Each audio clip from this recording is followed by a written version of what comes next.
Ciné pas très connu, la série cinéma de Chanda et Chignon. Ciné pas très connu. C'est quoi le jeu de mots? C'est pourquoi ciné pas très connu? C'est une série sur le cinéma pas connu. Cinéma, Chanda et Chignon. Chanda et Chignon. Dans cet épisode, Sébastien, du cinéma L'Étoile de Saint-Médard-en-Val, vous explique comment Patrice Chéreau a adapté le roman d'Alexandre Dumas, La Reine Margot, en film de mafioso. Ciné pas très connu. La série cinéma de Chanda et Chignon. Je vais donc vous parler de La Reine Margot, un film de 1994 réalisé par Patrice Chéreau et coécrit par Daniel Thompson. Film évidemment mythique, avec une flopée de stars françaises dedans. Isabelle Adjani, Daniel Auteuil, Dominique Blanc, Vincent Pérez, Jean-Hugues Anglade, Virna Lisi, Asia Argento, Pascal Grégory, Jean-Claude Brialy, pour ne citer que quelques-uns. Film multi-récompensé, reconnu dans le monde. Au Festival de Cannes en 1994, il obtient le prix du jury et le prix d'interprétation féminine pour Virna Lisi. 5 Césars, dont celui de la meilleure actrice, jouée par Isabelle Adjani, et plus de 2 millions de spectateurs en salle. Vous l'aurez compris, film éminemment connu de la culture française, et ce n'est pas rien d'essayer d'adapter un roman d'Alexandre Dumas, et c'est assez compliqué. On va voir comment ils ont procédé pour faire de ce roman mythique un film mythique. Tout démarre en 1989. Claude Berry, à la tête d'une société de production qui s'appelle Rennes Productions, c'est une des plus grosses sociétés françaises à l'époque, il commande à Patrice Chéreau un grand film populaire. Ça, c'est déjà pas mal. À l'époque, il y a une vogue du film patrimonial. Le film patrimonial, ça recouvre à la fois le film historique et l'adaptation littéraire. Parmi les plus célèbres, Jean de Florette, Manon des Sources, Camille Claudel de Bruno Nuiten, où il y avait déjà Isabelle Adjani. Yves Robert prend La Veine Pagnole avec Le Château de ma mère et La gloire de mon père, tous deux sortis en 89. 1994, Cyrano de Bergerac de Rappeneau. Claude Chabrol, en 1994, adapte également Madame Bovary. En 1991, on a Van Gogh de Maurice Pialat. Et enfin, je citerai L'amant de Jean-Jacques Hano. Ce genre du film patrimonial, ça se décline sur tous les registres socio-culturels, du film d'auteur au film véhicule pour une star, en passant par l'adaptation des œuvres du Panthéon et la célébration de la musique savante. Là, on est bon. On veut un grand film populaire et on veut un film patrimonial. C'est là que ça commence à se corser. Le sujet du film, c'est Daniel Thompson qui l'a apporté. Chéreau, à l'époque, montait une pièce de théâtre, Hamlet.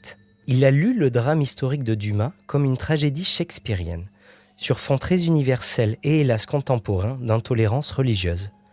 Pour le rôle-titre, Isabelle Adjani s'imposait. Elle venait d'être Camille Claudel et rêvait d'un nouveau grand rôle. Le pari et la nouveauté du projet de Berry, Chéreau, Thompson, dans le paysage du film patrimonial, c'est de faire un film d'auteur populaire.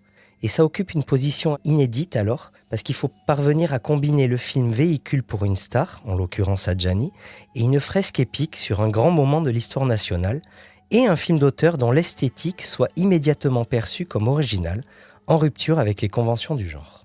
Des moyens considérables pour l'époque ont été apportés au film. Le premier en argent, avec un budget de 140 millions de francs, c'est l'équivalent de 20 millions d'euros. C'est considérable pour un film. Moins que Le Comte de Monte-Cristo sorti il y a peu, avec ses 43 millions d'euros, il faut imaginer l'inflation qui va avec. Des moyens humains aussi. Le choix de la distribution autour de la star est salué par la critique comme un des éléments les plus originaux du film. Les moyens considérables qui ont été donnés en temps. Parce qu'il s'écoulera 5 ans entre le démarrage du projet et la présentation du film au Festival de Cannes.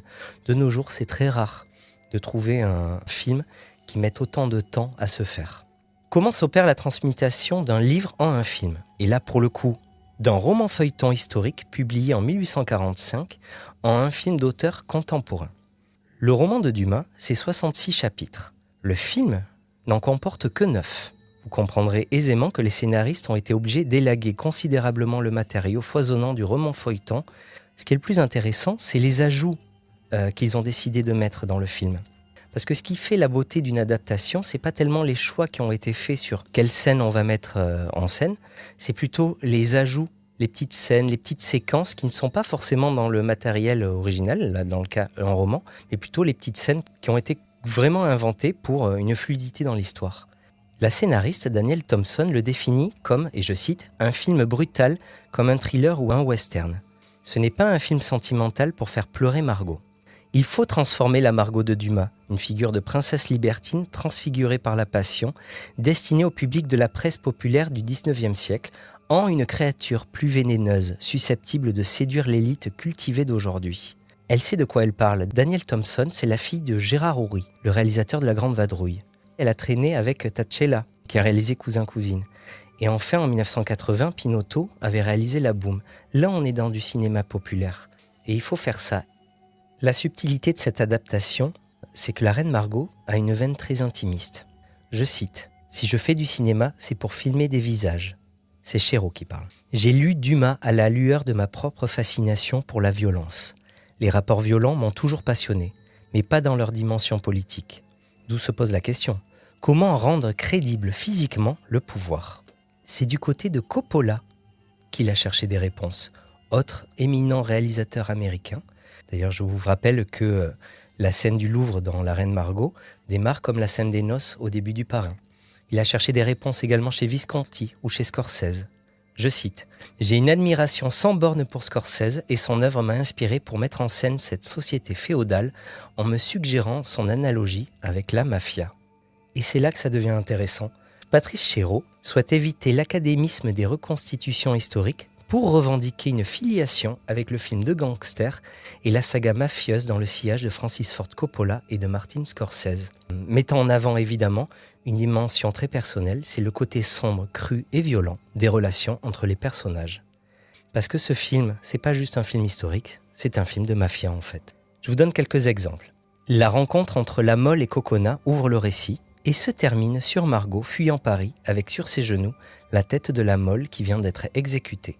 Alors que le roman de Dumas, lui, s'ouvre sur le mariage et se termine sur la fuite d'Henri de Navarre, dont l'heure n'est pas encore arrivée. Ce déplacement de l'intérêt vers le personnage de La Mole est justifié par Chéreau au moment de la sortie du film. Je cite, « J'aimais beaucoup le personnage de La Mole, quelqu'un qui va à la rencontre de sa mort. Il est d'une pureté magnifique au milieu de tous ces monstres. » Je reviens sur la cérémonie nuptiale. Margot, avant de dire oui, elle regarde le duc de Guise. Le roi, alors son frère, assène à sa sœur un coup sur la nuque d'une violence inattendue.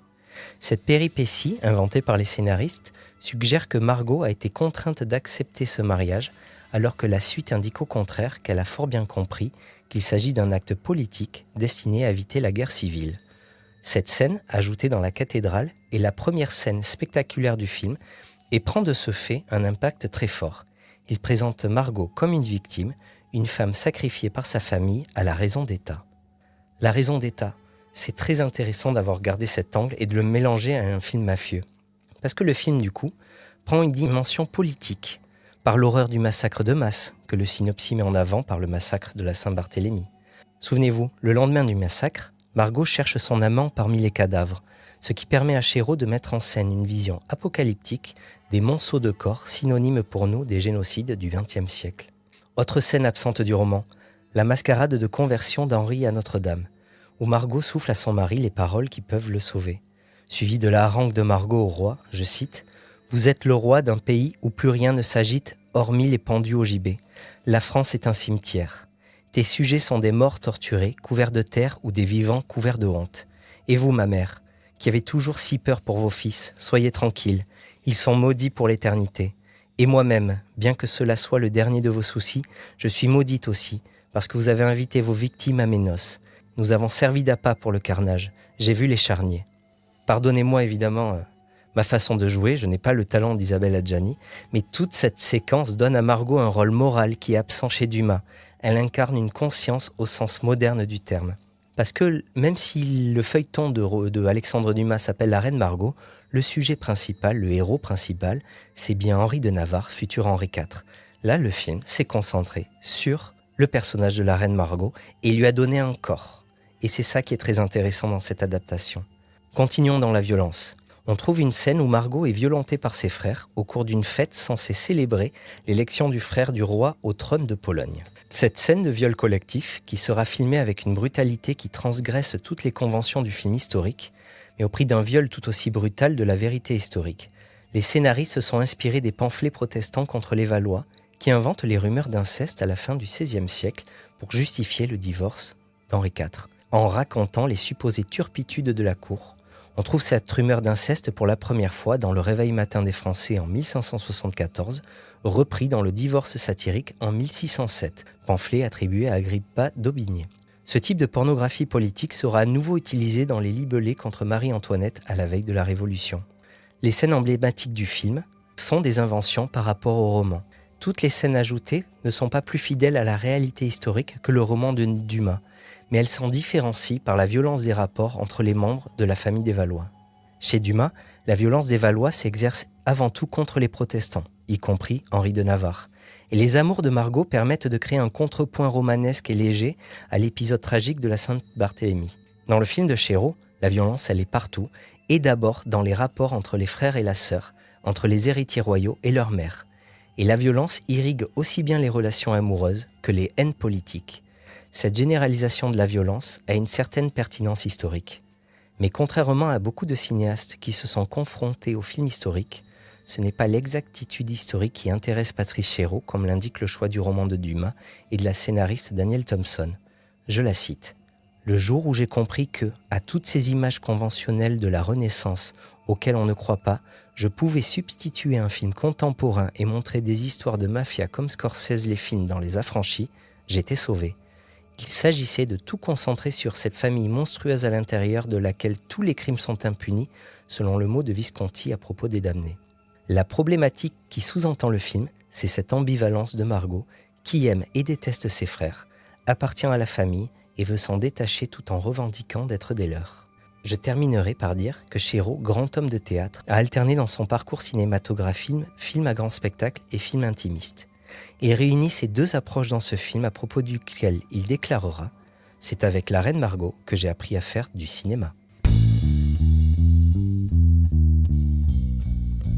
Semez vos envies et cultivez votre curiosité en attendant le prochain podcast des médiathèques de Saint-Médard-en-Jalles. Abonne-toi. Ciné pas très connu. La série cinéma de Chandaille et Chignon. Le podcast des médiathèques de Saint-Médard-en-Jalles.